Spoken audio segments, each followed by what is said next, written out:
Do you, or perhaps someone you know with ADHD, often seem uncommittal, indecisive, or like they don't really care about the outcome of anything?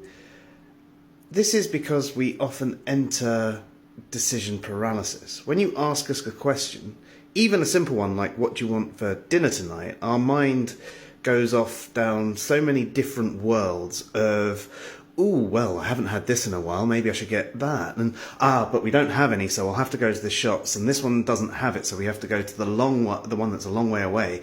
So maybe not have that. Maybe we should have fish tonight, because I haven't actually had fish, but I'm not really in the mood for fish. And I know that, you've said that you've had enough of fish recently, so maybe we should have the... and you go around, and you go round and round and round and round and round and round and round.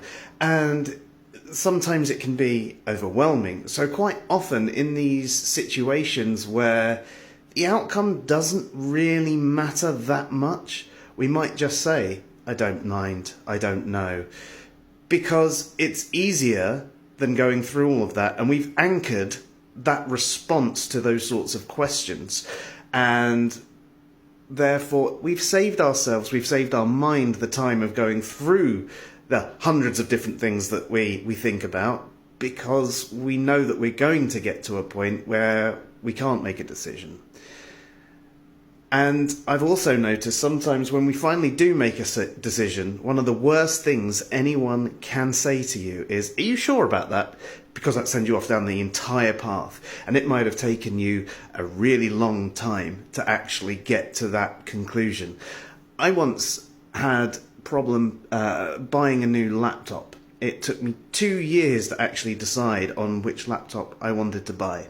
In the end, I got one, and I put down all my lists of must-haves and really nice-to-haves and don't care abouts, and thinking and rethinking and all of that. And eventually, I found a refurb site and got a laptop that was worth $1,200 for $600, and it's been going for 10 years. So it was great taking the time to do that, but if I had needed that thing, I would have needed someone to just say, get this one, deal with it, So if you ever do have someone who does seem somewhat non-committal or indecisive, or like they just don't care, that they're completely apathetic, maybe they are suffering decision paralysis, and it's not that they actually don't care about the outcome.